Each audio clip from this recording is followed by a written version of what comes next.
प्रिय विद्यार्थियों, मैं डॉक्टर दीपक सालवी, सहायक आचार्य चित्रकला विभाग, राजकीय महाविद्यालय सागवाड़ा। आज मैं नए कंटेंट, नए लेक्चर के साथ मैं आज आपके साथ में बात करूंगा। तो हम मुग़ल शैली के बारे में चर्चा कर रहे थे, मुग़ल शैली के बारे में पढ़ रहे थे। इसी व्याख्यान श्रृंखला को आगे बढ़ाते हुए आज हम मुग़ल चित्र शैली के पतन के बारे में बात करेंगे कि मुग़ल शैली किस प्रकार से विकसित होती हुई, उद्भव होती हुई, विकसित होती हुई, विकासशील होती हुई और अपने पतन चरण में आती है। तो आज हमारे ई व्याख्यान का जो विषय है वो है मुग़ल चित्र शैली का पतन। प्रिय विद्यार्थियों, हम बात करते हैं जैसा कि प्रत्येक शहंशाह सम्राट, मुग़ल सम्राट के शासन में ये शैली पनपी, अपने उनके रुचि अनुरूप ये शैली को प्रारंभ हुआ, रुचि अनुरूप ये शैली पनपती रही और परिवर्तित होती रही। उसी प्रकार मुग़ल चित्र शैली का पतन कैसे हुआ हम अध्ययन कर रहे हैं। तो शाहजहाँ के समय तक दरबारी चित्रकार और अन्य मुग़ल चित्रकार कार्य करते रहे और शाहजहाँ की मृत्यु के पश्चात मुग़ल जो साम्राज्य था उसमें कई प्रकार के संघर्ष आते गए और फिर इस संघर्षों के बीच में औरंगजेब का शासन हुआ और औरंगजेब कट्टर मुस्लिम था। वो चित्रकला और कला से संबंधित कला में कम रुचि रखता था और वो चित्रकला को इस्लाम के खिलाफ मानता था और उसने कला में ज़्यादा योगदान नहीं देते हुए जो पहले से जो कलाकृतियाँ थी उनको नष्ट करने का उसने भारतवर्ष में कार्य किया। और इस औरंगजेब की इस प्रवृत्ति से परेशान होकर कई चित्रकार अनेक क्षेत्रों में चले गए। तो ये और वो अलग अलग क्षेत्रों में जाके अपनी कला का विकास किया, लेकिन इस प्रकार स्थानीय शैलियों में वो उतना योगदान देते रहे। किंतु कुछ छुटमुट चित्र हमने औरंगजेब काल में देखने को मिलते हैं, तो जिसमें जो लंदन म्यूजियम और अन्य म्यूजियमों में स्थित है। तो एक चित्र है जिसमें औरंगजेब को बीजापुर घेरे के समय चित्रित किया गया और वृद्ध औरंगजेब को सोने के सिंहासन पर, हरी गद्दी पर बिठाया गया और उसके मुख के चारों ओर सुनहरा आभा मंडल बनाया गया। और 1761 ईस्वी में ईरान के शासक नादिर शाह ने मुग़लों के शासन को काफ़ी क्षति पहुंचाई और मुग़ल सल्तनत को लगभग नष्ट प्राय कर दिया।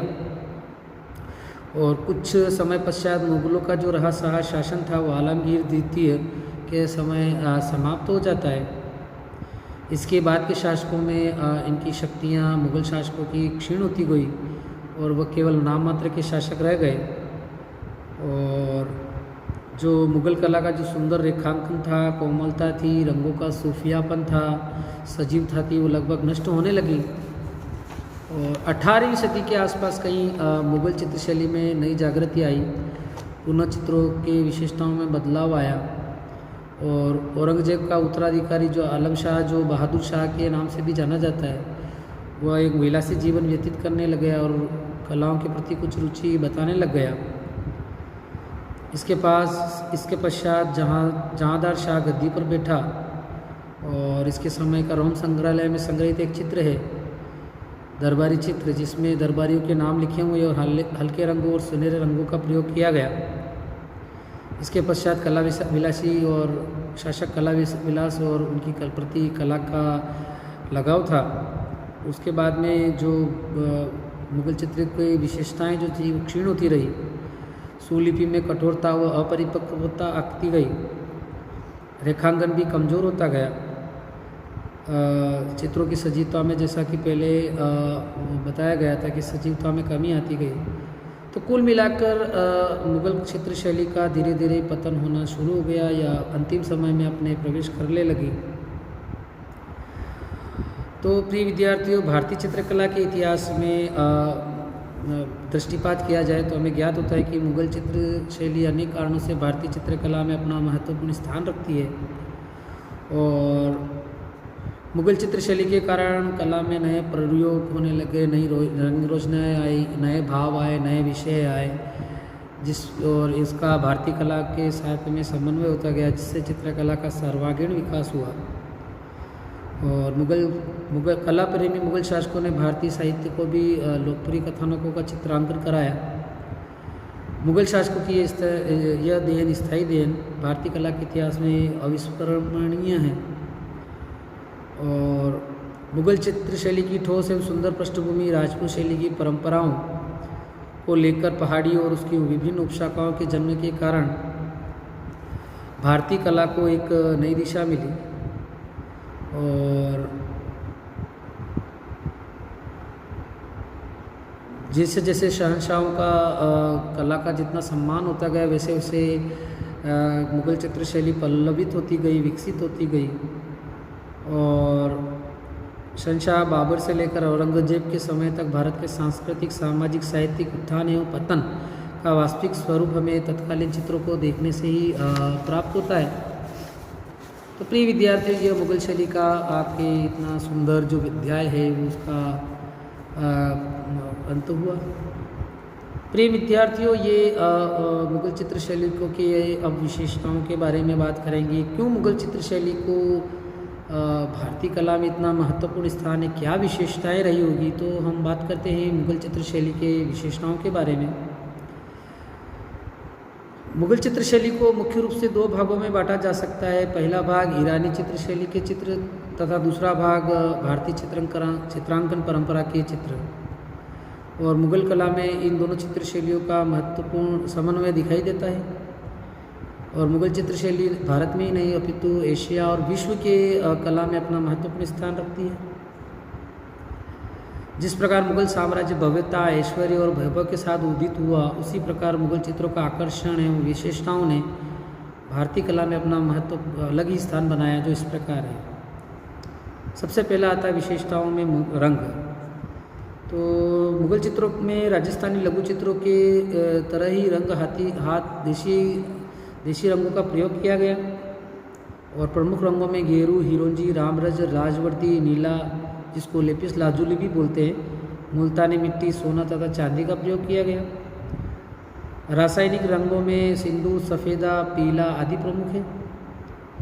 वनस्पति रंगों में काला जो है वो सरसों के तेल में दीपक में कपूर जलाकर काजल द्वारा बनाया जाता है। महावर लाख से तैयार रंग, नीला रंग नीले पौधे से तैयार रंग, पीला रंग फूल पत्तियों से प्राप्त रंग आदि रंगों में काम में लिया जाता था। इसी कारण मुगल चित्र शैली के रंग और अधिक आकर्षक और प्रभावशाली बन गए। सेकंड आता है महत्वपूर्ण जो है वह है छाया या पर्दा प्रथा। मुगल चित्र शैली के चित्रों में सादृश्य, यथार्थता अथवा उभार या गोलाई दिखाने के लिए छाया प्रकाश के सिद्धांतों का पालन किया गया। व्यक्ति चित्रण मुगल चित्र शैली की प्रमुख विशेषता रही। और इस शैली के प्रारंभिक जो चित्र थे वो अधिकांशतः ईरानी कलम से ही बने, जिसमें छाया प्रकाश का विशेष स्थान दिया गया। और छाया पर्दाज यानी कि छोटे छोटे बिल्कुल बारीक ब्रशों के द्वारा अंकन किया जाना। नेक्स्ट है इसका मुगल अक्षर लेखन, सुलिपि जिसको कहते हैं। सुलिपि की कला जो है वो जहांगीर के काल में अपने चरम पर थी। और इस चित्र शैली के सुलिपि के उत्कृष्ट नमूने हैं जो अपना विशेष स्थान रखते हैं। इनमें मुख्यतः 4 सुलिपियों का विकास हुआ, जिसमें कोण वाली सुलिपि, मुड़े अक्षरों वाली सुलिपि, नस्तालिक जिसको बहुत मुड़े हुए अक्षरों वाली सुलिपि, शिकिस्त नस्तालिक एक ग्रुप जो है उसका ही एक ग्रुप है बड़े मुड़े हुए अक्षरों वाली। और मुग़ल बादशाहों ने सुलिपि को बड़ा महत्व दिया और इन सुलिपियों का बहुत महत्व है, बहुत बारीकी है। और इनका जो सौंदर्य है वो देखते ही बनता है, इनके कोणों का, इनके रेखाओं का। नेक्स्ट आता है आपका पशु पक्षी चित्रण। मुगल चित्रों में पशु पक्षियों का चित्रण बड़ी सजीवता से हुआ है। मुगल शासकों को मुगल बादशाहों को पशु पक्षी पालने का बड़ा शौक था। इस कारण चित्रकारों ने अपने बादशाहों की रुचि अनुरूप पशु पक्षी के चित्र बनाए और लगभग सभी पशु पक्षियों के चित्र हमें देखने को मिलते हैं। इसके अतिरिक्त गेंडा, जेबरा, जिराफ आदि अनोखे पशुओं का भी अंकन हुआ है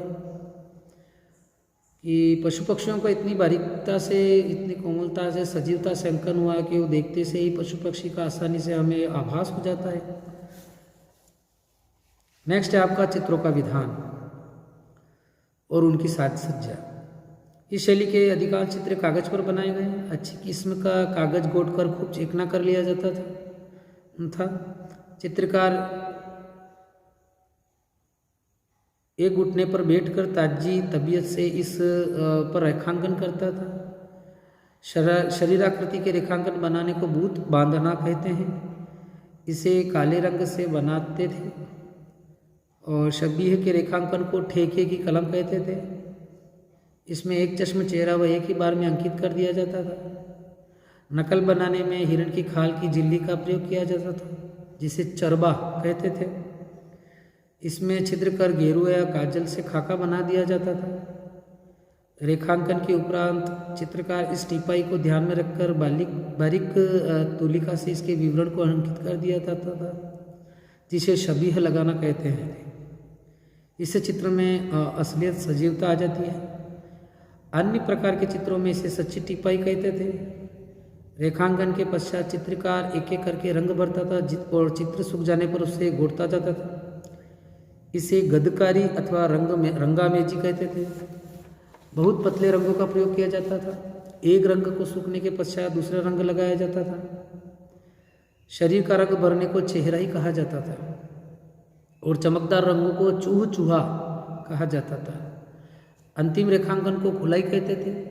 चित्र की पूर्णता को तैयारी की कलम कहा जाता था और चित्र बन जाने पर हाथ पैरों में महावर तथा शरीर पर आभूषण अंकित किए जाते थे, जिसे मोती महावर कहा जाता था। एक चश्म चेहरे एक चश्म चेहरे या एक चश्म मुद्राओं का अंकन बहुत हुआ है, जैसा कि हमने चित्रों में देखा था। और अकबर के शासनकाल में 2.25 चश्म चेहरों भी हमें देखने को मिलते हैं। खड़ी हुई मुद्राओं के हाथ में तलवार, फूल, पक्षी आदि अंकित किया जाता था। वस्त्राभूषणों में मुगल चित्रों में प्राय जामा, चुस्त पायजामा, कमर में पटका, पगड़ी पहने आदि वेशभूषा में चित्रित किया जाता है। पैरों में नोकदार जूतियाँ होती थी। व्यक्तियों के पेशे के अनुरूप, उनके क्या नौकरी करते हैं, क्या कार्य करते हैं, उनके अनुरूप उनको पोशाकें पहनाई जाती थी। पगड़ियों में कीमती मोतियों की कलंगियाँ भी चित्रित थी। इसके अतिरिक्त कानों में कुंडल और गले में मोतियों की मालाएं अंकित थी। स्त्रियों के पहनावे में सामान्यतः कुर्ता या पायजामा, आस्तीनदार चोली, जीना, आंचल, पायजामा या लहंगा पहने चित्रित है। आभूषणों में मोतियों की मालाएं, बाजूबंद, दस्तबंद, हाथों में कड़े, झुमके पहने आदि चित्रित है। वैसे तो मुगल कला में स्त्री आकृतियाँ कम ही चित्रित है और जो भी कई चित्रित की गई है स्त्री आकृतियाँ वो भारतीय परंपरा के अनुरूप ही है। आलेखन नेक्स्ट पॉइंट है। मुगल चित्रों में केवल हाशियों पर ही आलेखन का कार्य सीमित नहीं था, बल्कि फर्श, कालीन, पर्दों, छतों, स्तंभों, वस्त्रों आदि में भी चित्रानुरूप या जटिल आलेखनों का प्रयोग देखने को मिलता है। इन आलेखनों में फूल, पत्तियां, मानवाकृतियां आदि का प्रयोग किया गया है। दृश्य चित्रण और परिप्रेक्ष्य नेक्स्ट पॉइंट है। चित्रों में आगे पीछे की आकृतियों को परिप्रेक्ष्य को ध्यान में रखकर चित्रित किया जाता है। इस संदर्भ में मुगल चित्रकार को कम ही ज्ञान था, किंतु बाद में यूरोपीय परंपरा के से प्रभावित होकर दूर की वस्तुएं छोटी और आसपास की वस्तुएं बड़ी चित्रित की जाने लगी। वृक्षों तथा पर्वतों आदि को अलंकृत न दिखाकर स्वाभाविक रूप में अंकित किया जाने लगा। नेक्स्ट है आपका भाव भंगिमा है। मुगल चित्रों में यथार्थता के कारण अधिकांश मुद्राओं में स्वाभाविकता दिखाई देती है। इनमें सजीवता और भावाभिव्यक्ति की क्षमता है और अनेक प्रकार की भावभंगिमाओं का निरूपण किया गया है। आकृतियों को खड़े, बैठे, झुके, सलाम या मुजरा करते हुए आदि मुद्राओं में चित्रित किया गया है। इस प्रकार मुग़ल बादशाहों के समय उदित हुई और इनके साथ ही पतन हुई है ये कला। मुगलिया चित्रण जिसमें कलात्मक सौंदर्य, रूप सौंदर्य और बारीकी रंगों का सूफियापन भारतीय चित्रकला का एक स्वर्णिम अध्याय है। तो प्रिय विद्यार्थियों, आपको ये मुगल चित्रशैली का पतन और विशेषताओं के बारे में आपको मैंने ई लेक्चर बताया। आशा करता हूँ आपको बहुत अच्छा समझ में आया होगा। इसी आशा के साथ धन्यवाद।